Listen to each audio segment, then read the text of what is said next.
Hello there, I'm Big Alias, and it's time for Cook a Curry and Review Your Mum Night. She's right, like an 8 out of 10. It would be a 9 if she called me back. It's time to review a movie, and let's talk about a film that honestly shouldn't have been good, but I loved. Let's talk about Megan. Megan, in essence, is a movie about the evil bitch from Get Out who has to look after her niece and who works at a toy factory. A toy factory? Who is she? Peter Griffin? She works inventing these toys, and so because she has to look after her niece, she ends up inventing the most futuristic toy ever, which is a sentient robot. Toy, we're really like right on the edge of the word toy here, aren't we? And obviously, as she brings it back untested to the house, evil ensues. I told you not to trust it. You don't trust the bitch from Get Out. Never, right? We warned you about this. And what I like about the film, what I really like about this movie, is that it really wears its inspirations on its sleeve. Clearly this film is an homage to the like creepy, eerie, hide behind the cushion movies of the 90s that you would find like at 2 a.m, you know, and be like, oh, give that a shot. The doll's alive! That, and you can tell by like the weird, creepy music, the unsettling tone, the Stephen King-esque hallways, you know, with the girl at the side and it's creepy. It's like, oh, what the heck? Children? It may seem over the top, you know, but it never does in this film. It never feels over the top because the film is so willing to embrace like its quirkiness and silliness and on the nose, almost like tongue-in-cheek nature, that it gets away with it. It gets away with all of this stuff, and you come away feeling like you had a great experience. And on top of that, it is at times fairly poignant and quite beautiful. There are some great shots here.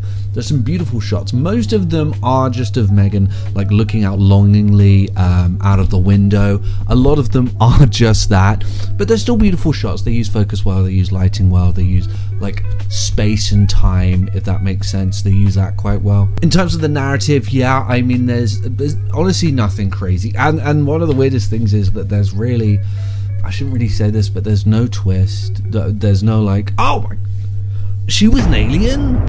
Oh well, there's none of that going on here. It is just straightforward, but again, it's an homage to those films of you know, the late 90s or even early 90s, you know, stuff like that, to where no, there wouldn't be a twist. It would just be, here's the villain, and it's definitely an invasion story. That doll invades the house, and I like that too. Is it particularly interesting to look at? No. This does feel like quite a low budget film. I don't think the budget was extremely high, but I don't think it was particularly low. It does feel fairly low budget. The cinematography doesn't do anything particularly interesting other than, you know, those couple of shots. I wouldn't say that there are any like massively standout performances. Everyone does alright. The cast is very small. It's mainly just, you know, the aunt and the niece, who are both okay. I mean, like, what can you do with a child actress? Actually, you know what? I take that back. She did really well. That child actress actually did a really good job and played a great part. And I'm never gonna. I'm sorry. I'm never gonna like her. She's the bitch from Get Out.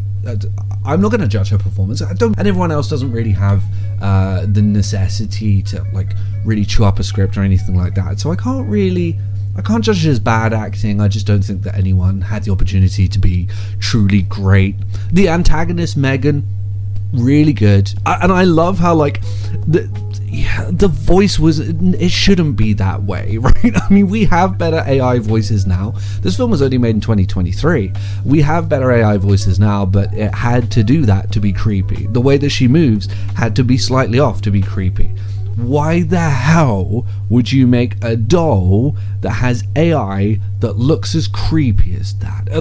There's some great moments where like it's so clear. There's a couple of very interesting shots. One where she's just like sitting amongst other toys, and it works so well. You're so creeped out because she just sticks out like such a sore thumb, but in such a like lifeless husk of a shell of a thing moment. It's just great. And yeah, it is a genuinely creepy antagonist, and one that you don't trust, and that's how it's supposed to be. And so despite the fact that it's not like employing too many creepy, crazy things that you do see a lot of now, like in films where, you know, these A24 films that I keep talking about, where they'll like play around with the editing and someone will like twist their head and go with the soundtrack or something like that. There's none of that here, but there really doesn't have to be. You don't get the sense that that is what they were going for with this film. You get the sense that they just wanted you to throw your popcorn at least once or twice and have a good time, and I definitely did. I really enjoyed the story. I will say I wasn't overly into the ending. I didn't think the ending was particularly great. I don't know, I feel like they could have done something more with it, but I really just had a very good time with this one, and I was slightly creeped out, and it was good. I just had a really good time with the movie. Let's slap a score on this.